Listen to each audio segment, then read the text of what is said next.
Did you know that ancient Romans had something that looked a lot like fast food? Or that they used urine to wash clothes? And what if I told you that the Roman Empire had an emperor who appointed his horse as a senator? Wait, don't click away yet, because everything you learned in school about Rome was just the tip of the iceberg. In the next few minutes, I'm going to show you the side of Roman history that your teachers never told you about. We're talking about political orgies, gladiators who were treated like reality show stars, and a sewer system so advanced it would make many modern cities feel ashamed.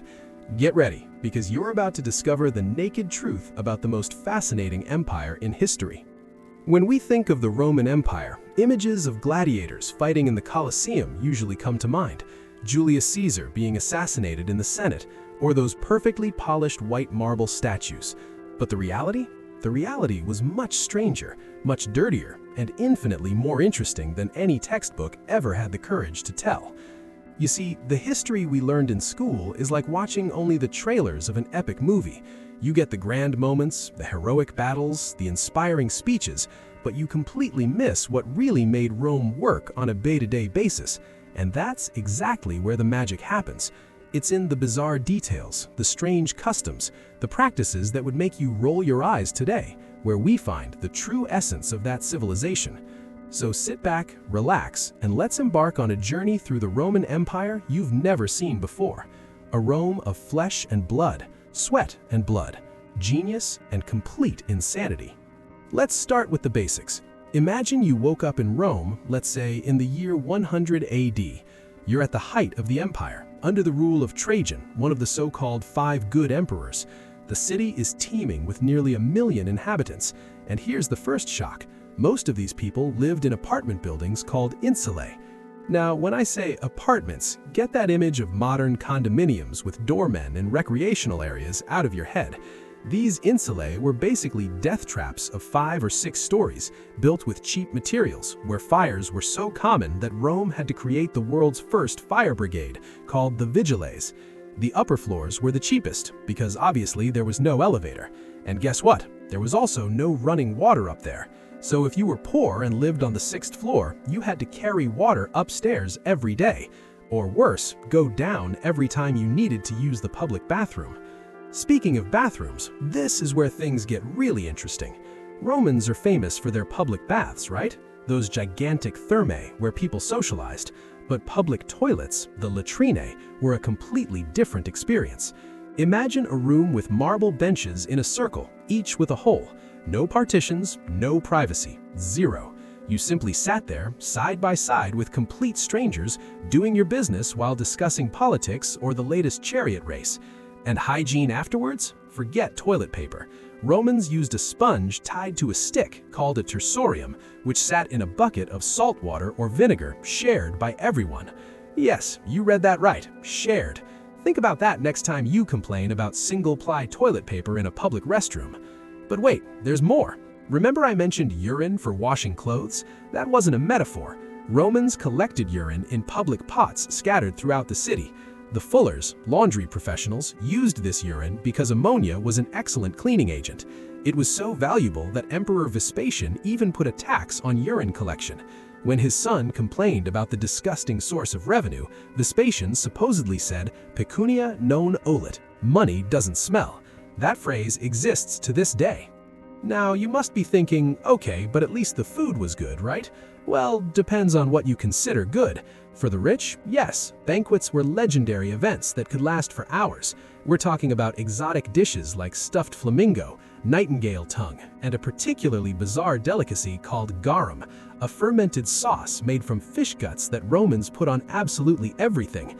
Think modern ketchup, but made from tuna intestines fermented in the sun for months. For the average citizen, the diet was much simpler. Bread, olive oil, some watered-down wine, maybe some olives or cheese if you were lucky. And here comes that detail I mentioned at the beginning, the thermopolia. They were literally the fast food joints of ancient Rome, street counters with large embedded jars where hot food was kept, stews, cooked vegetables, even wine. Most poor Romans didn't have kitchens at home. Stoves were dangerous in those wooden insulae, so they ate out practically every day. Archaeologists have found more than 150 of these establishments in Pompeii alone. Now let's talk about gladiators, because this is probably the most iconic image we have of Rome. But here's what school never told you. Not every gladiator combat ended in death. In fact, it was relatively rare. Gladiators were expensive investments. They were trained in specialized schools called ludi, fed diets rich in protein and carbohydrates. There was even a specific barley-rich diet that gave them the nickname hordeari, or barley eaters. Some gladiators were slaves or prisoners of war, but others were free men who chose this life for fame and fortune. That's right, volunteers. Because being a successful gladiator was like being a rock star today. They had fans, fan clubs, merchandise with their faces on it. Women from the Roman aristocracy and even some empresses supposedly had affairs with famous gladiators. Graffiti found in Pompeii shows messages from passionate fans, like "Celadus the Thracian makes all the girls sigh." Sounds familiar? It's basically 1st century Instagram. The combats themselves were carefully choreographed and refereed. There were different classes of gladiators: the Murmillo with his fish helmet and short sword, the Retiarius with his net and trident, the Thrax with his curved sword. Each had specific advantages and disadvantages, creating interesting matchups. It was professional wrestling with real consequences. And that iconic thumbs up or thumbs down moment you see in movies probably wasn't quite like that. Historians still debate what exactly was the death signal versus mercy. Some believe it was a closed fist versus hidden thumb. Others think the gesture was different. But one thing is certain: the emperor or event organizer had the final word, usually influenced by the crowd's mood. Here's another fact that will blow your mind. Gladiators who survived long enough could buy their freedom. Some became so rich and famous they opened their own gladiator schools. A gladiator named Flamma, for example, refused freedom 4 times because he loved the arena. He fought 34 times, won 21, had 9 draws, and lost only 4 times. When he finally died at the age of 30, he was honored with a tombstone that still exists. But it wasn't all glamour. Mortality rates, though not as high as Hollywood suggests, were still significant. Studies of gladiator cemeteries show that about 19% of combats ended in death, and even survivors carried brutal scars. Skeletal analyses reveal healed fractures, deep cut marks, and evidence of repeated injuries. And there's a morbid detail: gladiator blood was considered medicinal. People with epilepsy drank warm blood from freshly killed gladiators, believing it would cure their condition. Women used gladiator blood and sweat as an aphrodisiac. It was bizarre, it was superstitious, but it was absolutely real. If you think modern politics is dirty, get ready to meet Roman politics. These guys wrote the manual on how to gain and maintain power by any means necessary. Let's start with elections. Yes, Rome had elections, at least during the Republic, but they weren't exactly democratic in the modern sense. Voting was organized by economic classes, and the wealthier classes voted first. If they reached a majority, the votes of the poorer classes weren't even counted. It was literally $1, one vote, taken to the extreme. And the election campaign? It was a spectacle. Candidates used nomenclatores, slaves whose only function was to memorize citizens' names so the politician could greet them personally on the street. "Hey Marcus, how's your wife? And that son of yours who is sick?" Totally genuine, right? Electoral graffiti covered the walls of cities like Pompeii, but not all were serious endorsements. Some were clearly sarcastic or ancient trolling. "The thieves ask for your vote for Vaccia," or "all the drunks vote for Marcus Serenus." Dirty politics is not a modern invention. But when the Republic fell and the Empire took over, politics got even more interesting. And by interesting, I mean deadly. Roman emperors had an occupational mortality rate that would give any insurance company a heart attack. Of the first 54 emperors, from Augustus to Diocletian, only 10 died of natural causes. The others? Assassinated, executed, killed in battle, forced to commit suicide, or poisoned. Poisoning was particularly popular. Locusta was a professional poisoner so famous she was hired by emperors. Nero used her services to kill his half-brother Britannicus during a dinner. She was so good at what she did that Nero kept her under luxurious house arrest, only calling when he needed to eliminate someone discreetly. And remember that story about the horse senator? That was about Caligula, one of the most notoriously crazy emperors. He had a horse named Incitatus that he adored. According to some historians, Caligula threatened to appoint the horse as consul, not to honor the animal, but to humiliate the Senate, showing that even a horse could do their job. Whether this actually happened or was just anti-Caligula propaganda is debated, but it says a lot about how emperors viewed the Senate. Speaking of the Senate, this was theoretically a respected governing body. In practice, during the empire, it was more like a club of rich men who agreed with everything the emperor wanted, afraid of losing their heads, literally. Some senators became masters of flattery. When Emperor Domitian executed someone, senators competed to see who could look happiest about it. There was also the Praetorian Guard, the emperor's elite bodyguards. But here's the problem: they killed more emperors than they protected. The Praetorian Guard assassinated Caligula, Domitian, Commodus, and several others. In 193 AD, after killing Emperor Pertinax, they literally auctioned off the imperial throne. A wealthy senator named Didius Julianus made the highest bid and became emperor. He lasted 66 days before being executed. The job of emperor's protector had become emperor's greatest threat. And we can't talk about Roman politics without mentioning the imperial cult. After Julius Caesar, emperors began to be deified after death. Eventually, some didn't even wait to die. They declared themselves living gods. You had to make offerings and prayers to the emperor as if he were Jupiter or Mars. Refusing was treason, punishable by death. It was a brilliant political tool. Rebellion against the emperor wasn't just a crime, it was a sacrilege. But not everything in Rome was dirty politics and bloody entertainment. Because here's the truth: Romans were engineering geniuses. And I'm not just talking about aqueducts and roads, though those are impressive on their own.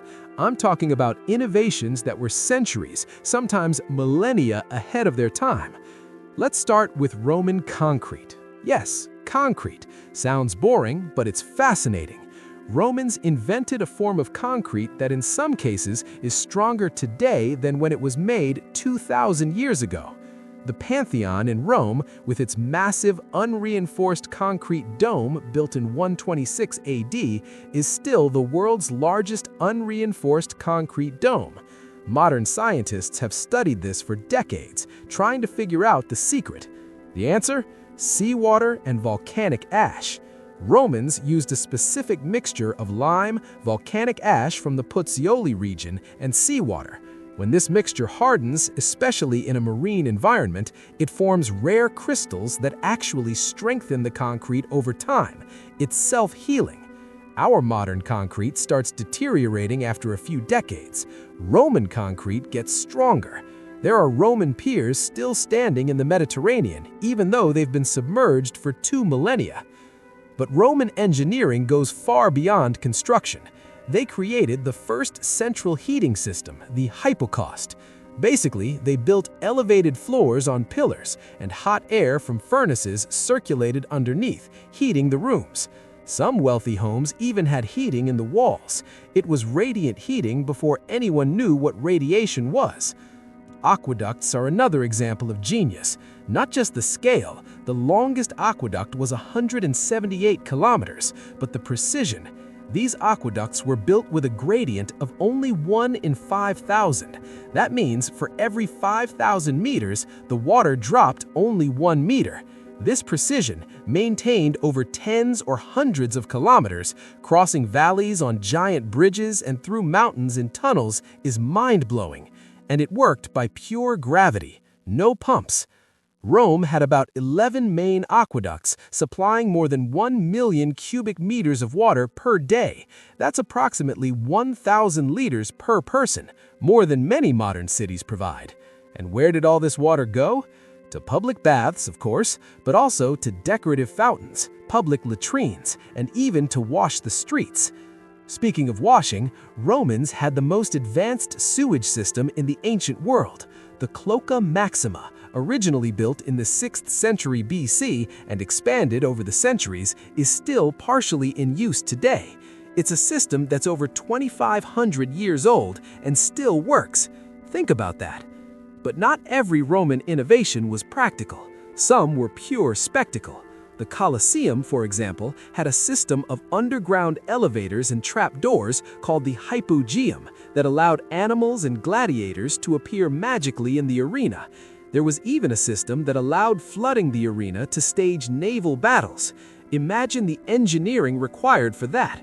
You need waterproofing, rapid drainage, an entire hydraulic infrastructure under an amphitheater that accommodates 50,000 people. And there's more.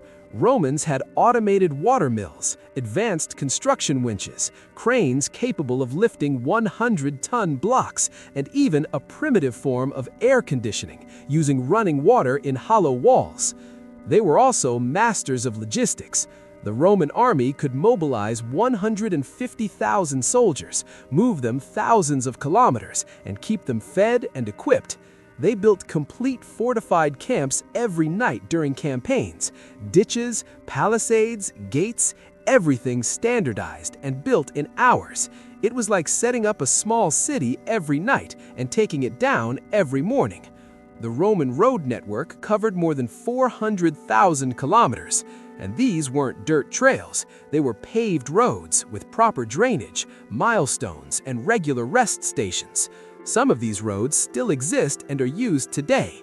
The Via Appia, built in 312 BC, still has passable sections more than 2,300 years later. So, with all this genius, all this innovation, all this power, how did Rome fall?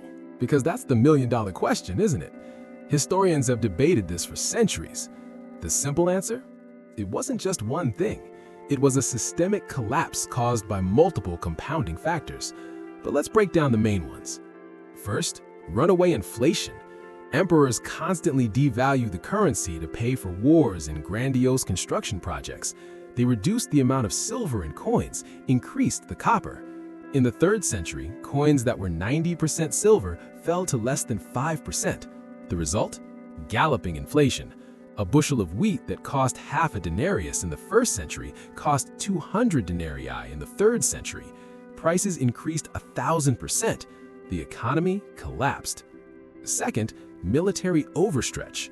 Rome was constantly at war on multiple fronts. Persians in the east, Germanic tribes in the north, problems in Britain, revolts in Africa. The army grew so large it consumed an absurd percentage of GDP. And as the empire expanded, it became increasingly difficult to defend. It was simply too big. Third, succession crisis. Remember that statistic about emperors dying violently? This created constant instability. During the crisis of the 3rd century, from 235 to 284 AD, there were 26 emperors in 50 years. Some lasted only months. How do you govern an empire when leadership changes faster than Netflix series seasons? Fourth, diseases. The Antonine Plague from 165 to 180 AD killed about 5 million people. The Plague of Cyprian from 249 to 262 AD was even worse. These pandemics decimated the population, weakened the army, and collapsed the economy. Rural populations were particularly hard hit, causing food shortages. Fifth, political division. When Diocletian divided the empire into Eastern and Western in 285 AD to facilitate administration, he accidentally sealed the fate of the Western half. The two halves competed for resources, occasionally warred with each other, and gradually became separate entities. The East, centered in Constantinople, prospered for another 1,000 years. The West? Not so much.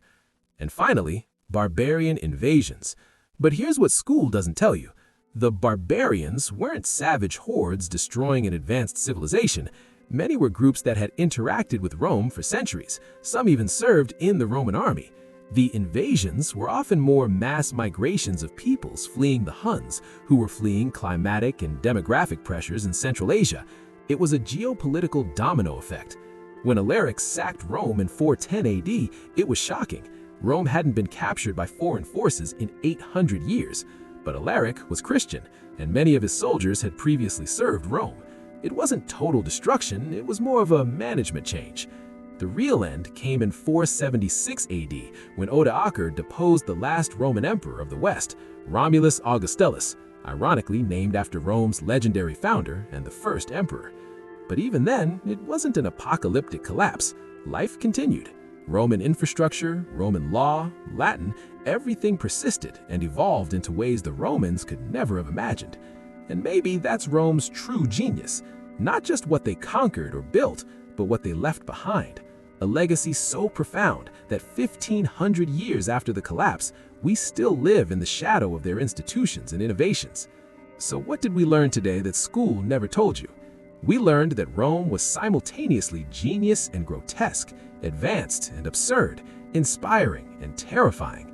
It was a place where you could enjoy central heating and running water, but had to use a common sponge as toilet paper, where engineers built structures that defy modern understanding, but politicians poisoned rivals during dinners, where gladiators were both celebrities and slaves, where democracy coexisted with dictatorship, where innovation walked side by side with superstitious tradition. Rome wasn't the empire of white marble and impeccable togas we see in movies. It was colorful, chaotic, smelly, noisy, brilliant, and brutal. It was human in every sense, with all the genius and all the madness that implies. And maybe that's why we're still fascinated by Rome 2 millennia later, because when we look at that civilization, we see reflections of ourselves, our ambitions, our failures, our potential for greatness and for self-destruction. The next time someone asks you how many times you think about the Roman Empire, and yes, this became a meme for a reason, you can say more than you imagine, because Rome isn't just ancient history, it's the invisible foundation of modern Western civilization. It's proof that we can achieve the impossible, and the warning that nothing lasts forever. And now, you know the complete truth, or at least a more complete version than any school textbook had the courage to share. If you enjoyed this deep dive into the real history of Rome, hit that like button down below. And if you want more content like this, stories that school never told you, inconvenient truths about ancient civilizations, the dirty and fascinating details that really make history come alive, subscribe to the channel and hit the bell, because there's much more where this came from. Seriously, history is so much more interesting when you go beyond the basics, and I promise to keep bringing you these stories, one civilization at a time. Until next time, and remember, when you least expect it, you'll think about the Roman Empire again. But now, you'll think about the true version.